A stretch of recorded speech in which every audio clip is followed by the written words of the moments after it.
Hello everyone. This video is regarding my interview experience of RRBPO. तो मेरा RRBPO का जो इंटरव्यू था वो 30 तारीख को लखनऊ में था एंड RRB ट्रेनिंग सेंटर में मेरा इंटरव्यू हुआ था और मेरा रिपोर्टिंग टाइम 8:30 बजे सुबह था। तो शुरू से स्टार्ट करता है। मैं 8 सवा 8 बजे तक इंस्टीट्यूट पहुंच गया था और वहाँ पे जो भी एंट्री थी वो चालू थी।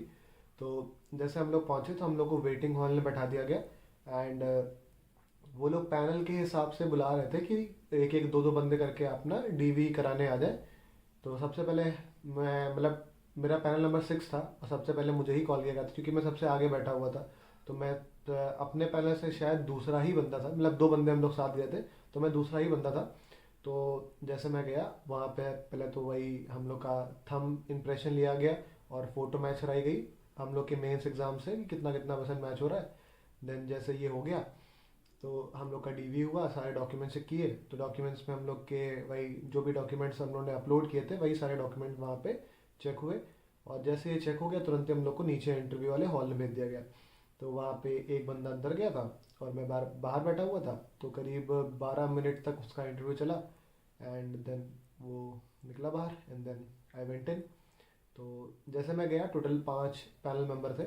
सबसे बीच में एक सर बैठे हुए थे जो कि मेरे हिसाब से सीनियर मोस्ट थे एंड ही वाज द मैं एक तरीके से डायरेक्टर ऑफ दैट पैनल। और उनकी सबसे ज़्यादा थी एंड मेरे हिसाब से वही बंदे थे जो सबसे स्ट्रिक्ट थे बिकॉज बाकी सारे पैनल मेंबर ने जब भी क्वेश्चन पूछा they were smiling and giggling but he was the one with frown face. तो इन्होंने पूरे इंटरव्यू में कभी हंसा भी नहीं और भाई डराने की भी कोशिश की टू बी फ्रैंक। तो जैसे मैं अंदर जाता हूँ पहला क्वेश्चन वॉज कि शुक्ला जी क्या कर रहे हैं फ़िलहाल, आप बताइए अभी फ़िलहाल क्या कर रहे हैं। तो मैंने बताया कि सर मैं अपना इंस्टीट्यूट रन कर रहा हूँ और मैं बच्चों को पढ़ा रहा हूँ, 11वीं 12वीं के बच्चों को मैं पढ़ाता हूँ पीसीएम और बाकी सबको टीचर रखे हुए हैं वो पढ़ाते हैं। ठीक है। तो पहला क्वेश्चन उन्होंने ही बोला कि भाई क्यों क्यों भैया छोड़ के आप आना चाहते हो। तो समझाया मैंने कि sir banking sector is all about economy and finance and how does economy works kind of चीज़ें मैंने आंसर करी। तो पहले क्रॉस क्वेश्चन हो गया कि भाई एक बार क्लियर हो जाओ कि आप क्या बता रहे हो, जो बोल रहे हो गलत बोल रहे हो। Bank are not part of economy and finance and banking उसके अंडर आता है, इसमें आप ये सब कभी सीखोगे नहीं। तो भाई इन्होंने इंटरप्ट भी किया मुझे और थोड़ा सा उल्टा बोला भी। तो मैं तो पहले तो घबरा गया भाई, ये इतना एक तो स्ट्रिक्ट फेस, ऊपर से इस तरह सा आंसर आ रहा, मैं हंस रहा था एक तो। ठीक है क्योंकि भाई है भाई वो अंदर से हंसने वाली चीज़ है अंदर से। तो भाई मैं हंस रहा था। तो उन्होंने फिर भी बोला हंसिए मत।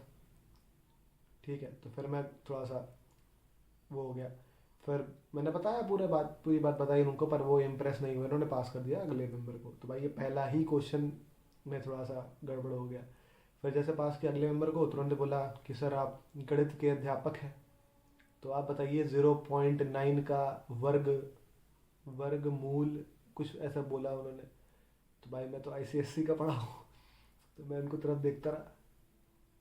तो उनको समझ में आया कि शायद बच्चों को नहीं समझ में आया होगा। तो पहले नंबर के दूसरे किसी टीचर ने बोला कि he is literally asking you about the square root of 0.9।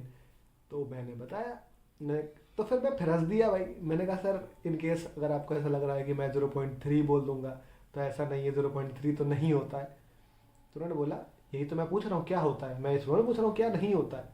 तो मैंने बोला सर 0.9 इज क्लोज टू 1, 1 का 1 ही होता है तो 1 के अराउंड आंसर आएगा तो आंसर वुड बी अप्रॉक्सीमेटली 1। तो उन्होंने बोला अप्रॉक्सीमेटली नहीं, फाइनल आंसर बताइए आंसर क्या होगा। तो मैंने बोला सर 11 का टीचर हूँ मैं, लिमिट पढ़ता हूँ तो sir answer is limit tending to 1। तो उन्होंने बोला कि बेवकूफ़ दिख रहा हूँ क्या मैं आपको। तो मुझे फिर लगा यार ये तो अभी शुरू नहीं हुआ इंटरव्यू, अभी से ये सब क्या हो रहा है। तो मैंने बोला सर 0.9 नहीं। उन्होंने बोला कि एक बार क्रॉस चेक कर लीजिए सही यही आंसर है फाइनल आपका। मैंने बोला यस सर यही होता है। 0.94 होता है, 99 मैंने बोला है। मैंने कहा यस सर यही होता है। फिर उन्होंने बोला कि who is the head of all the defence forces in India. तो मैंने बोला द प्रेसिडेंट। तो बोला सेकंड प्रेसिडेंट का नाम बताइए इंडिया के। मैंने बोला सर डॉक्टर सर्वपल्ली राधाकृष्णन। फिर उन्होंने डाउट डाल दिया कि सच में बताइए यही होता है, आप क्रॉस चेक कर लीजिए एक बार। अब भाई मुझे पता है होता है, मैंने कहा यही होता है। फिर उन्होंने बोला टीचर्स डे किस दिन मनाया जाता है, मैंने कहा 5 सितंबर। कहा किसके बर्थडे पे, फिर से वही सीपी राधाकृष्णन जी के।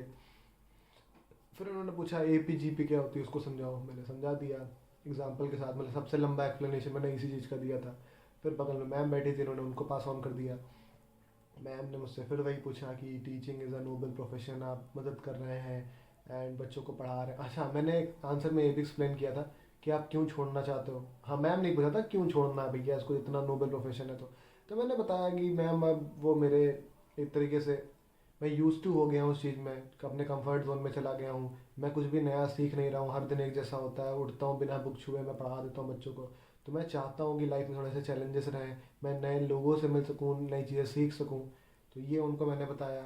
फिर उन्होंने मुझसे पूछा कि bank rate and repo rate में क्या डिफरेंस है, तो ये बताओ। तो it was the only question related to bank, that's all. कुछ भी नहीं पूछा गया भैया बैंक से रिलेटेड, एक इकलौता क्वेश्चन नहीं था। तो मैंने समझा दिया कि बैंक रेट क्या होता है, रेपो रेट क्या होता है। फिर मैं चौथे सर पे आ गया। तो उन्होंने पूछा मुझसे सबसे पहले कि भैया किसान डे किस दिन होता है, किसान दिवस किस दिन होता है। एक तो भाई इतनी हिंदी में बात हो रही थी, मैंने कहा नहीं पता सर। फिर उन्होंने मुझे कुछ और पूछा था, शायद अर्थ डे पूछा था, हाँ अर्थ डे पूछा था, अर्थ डे किस दिन होता है। इन्वायरमेंट डे मुझे पता था लेकिन अर्थ डे नहीं पता था, तो मैंने कहा नहीं पता सर। फिर मैंने बताया भी सर मैं डेट को लेके बहुत ज़्यादा श्योर नहीं होता, मैं याद नहीं कर पाता हूँ ये सब चीज़ें। तो फिर क्वेश्चन ये आया, डेट ऑफ बर्थ क्या है आपकी। तो मैंने बताया, कहते ये तो याद है, भारत कब आज़ाद हुआ था। मैंने बोला 47 में। कहते ये तो याद है। तो हंसने लगे, मतलब हंसी मजाक होने लगा। एंड उसके बाद से मेरा इंटरव्यू बहुत फाइन हो गया क्योंकि हंसी मजाक होने लगा था बहुत ज़्यादा। फिर उन्होंने पूछा कि देश में इमरजेंसी कब लगी थी। तो मैंने बोला सर ये इंदिरा गांधी के शासन में लगी थी। फिर से आप ईयर पूछ रहे हो तो ईयर मैं रिकॉल नहीं कर पा रहा हूँ, मुझे याद था 65 या 75 में कुछ है, और 75 ही मेरे दिमाग में आ रहा था, लेकिन भाई मैं नहीं चाहता था वहाँ रिस्क लेना। ठीक है, तो ये हुआ। फिर उन्होंने सिचुएशन बेस्ड क्वेश्चन बोला कि अब मान लीजिए आपके बैंक में 40, बहुत अच्छे से फ्रेम किया उन्होंने कि भाई अब आपने टीचिंग डिसाइड कर ही लिया कि आप टीचिंग छोड़ रहे हो, तो कुछ सालों बाद आप बैंकिंग भी छोड़ दोगे, बैंकिंग से भी आप इतना यूज टू हो जाओगे। तो जब तक आप बैंकिंग छोड़ रहे हो तब तक आप काम करोगे। तो मैं उसी काम के दौरान आपसे क्वेश्चन पूछ रहा हूँ कि मान लीजिए आपकी बैंक में आप गए और 40 NPA पड़े हुए हैं, और 20 और नए किसान आते हैं जिनको लोन चाहिए और उनके सारे पेपर्स कंप्लीट हैं, तो आप क्या करोगे। तो मैंने बताया भाई कि भाई मैं सबसे पहले कोशिश करूंगा उन 40 लोन पे भी बात करने की कि भाई क्यों आप पे नहीं कर पा रहे हो और क्या क्या ड्रॉबैक्स हो सकते हैं अगर आप नहीं लोन को पे करोगे तो फिर उन्होंने बोला कि नहीं नहीं वो उनको आप भूल जाओ, आप नेक्स्ट के आगे बात करो। तो मैंने बोला सारी चीज़ें मैं चेक करने की कोशिश करूंगा। तो फिर बीच में जो चेयरमैन थे उन्होंने फिर बोला कि भैया बी ब्रीफ, पूरा दिन नहीं है मेरे पास। फिर यार मुझे लगा ये बंदा पता नहीं इसको क्या प्रॉब्लम है यार, ये मुंह खोलता है तो गंदी बात बोलता है।